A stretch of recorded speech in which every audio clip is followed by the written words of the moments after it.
लोक गायिका शारदा सिन्हा का 72 साल की आयु में निधन हो गया। शारदा सिन्हा ने दिल्ली एम्स में अंतिम सांस ली। उनके निधन के बाद बेटे अंशुमान सिन्हा ने कहा, आप सबकी प्रार्थना और प्यार हमेशा माँ के साथ रहेंगे। माँ को छठी मैया ने अपने पास बुला लिया। माँ अब शारीरिक रूप में हम सबके बीच नहीं रही। शारदा सिन्हा के निधन पर राष्ट्रपति द्रौपदी मुर्मू ने कहा कि मैथिली और भोजपुरी में अपनी मधुर आवाज देकर शारदा सिन्हा ने अपार लोकप्रियता पाई। उन्होंने कहा, उनका सुमधुर गायन अमर रहेगा। मैं उनके परिवारजन एवं प्रशंसकों के प्रति गहन शोक संवेदना व्यक्त करती हूँ। शारदा सिन्हा के निधन पर प्रधानमंत्री नरेंद्र मोदी, गृह मंत्री अमित शाह समेत कई हस्तियों ने शोक जताया है। पीएम मोदी ने कहा, मैथिली और भोजपुरी के लोकगीत शारदा सिन्हा की आवाज में रिकॉर्ड किए गए, जो पिछले कई दशकों से बेहद लोकप्रिय रहे हैं। उनका जाना संगीत जगत के लिए एक अपूर्णीय क्षति है।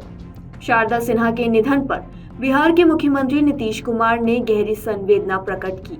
उन्होंने कहा कि शारदा सिन्हा को देश के सर्वोच्च नागरिक सम्मानों से सम्मानित किया जा चुका है।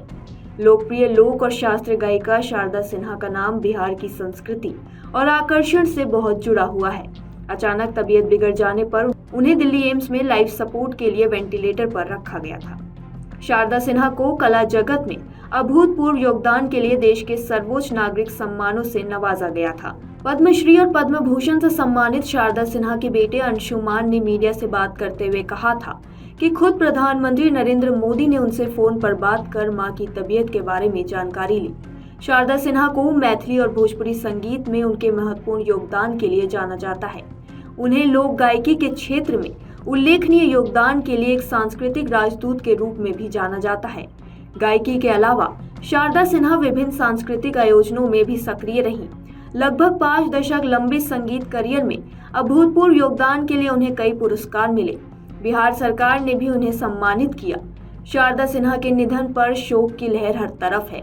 गृह मंत्री शाह समेत कई हस्तियों ने शोक जताया। शारदा सिन्हा के निधन पर रक्षा मंत्री राजनाथ सिंह ने भी शोक जताया। वहीं ओडिशा के राज्यपाल रघुबर दास ने भी शारदा सिन्हा के निधन पर शोक जताया। दास झारखंड के पूर्व मुख्यमंत्री भी रह चुके हैं। उन्होंने कहा कि उनका जाना संगीत और आध्यात्मिक जगत के लिए अपूर्णीय क्षति है। वहीं राष्ट्रपति द्रौपदी मुर्मू की तरफ से शारदा सिन्हा के निधन पर शोक जताया गया है। राष्ट्रपति भवन के सोशल मीडिया एक्स अकाउंट पर एक पोस्ट में लिखा गया, बिहार कोकिला के रूप में प्रसिद्ध गायिका डॉक्टर शारदा सिन्हा जी के निधन का समाचार अत्यंत दुखद है।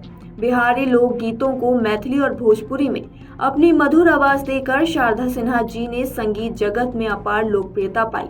आज छठ पूजा के दिन उनके मधुर गीत देश विदेश में भक्ति का अलौकिक वातावरण बना रहे होंगे। उन्हें वर्ष 2018 में कला के क्षेत्र में पद्म भूषण से भी सम्मानित किया गया था। उनका सुमधुर गायन अमर रहेगा। मैं उनके परिवारजन एवं प्रशंसकों के प्रति गहन शोक संवेदना व्यक्त करती हूँ। भारतीय लोक संगीत जगत की प्रसिद्ध गायिका शारदा सिन्हा के निधन से संगीत प्रेमियों और कला जगत में शोक की लहर दौड़ चुकी है।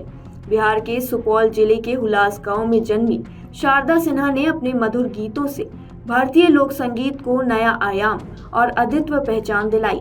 उनकी गायकी में न सिर्फ बिहार की बल्कि पूरे भारत की लोक संस्कृति और महक बसी थी।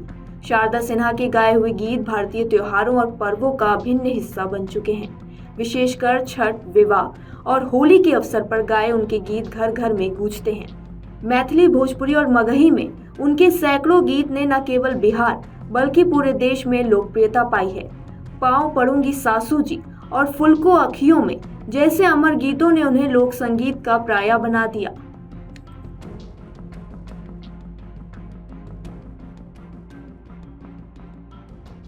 अगर आप ये वीडियो YouTube पर देख रहे हैं तो हमारे चैनल को सब्सक्राइब करें और बेल आइकन को दबाना ना भूलें। अगर आप Facebook पर ये वीडियो देख रहे हैं तो हमारे पेज को लाइक करें।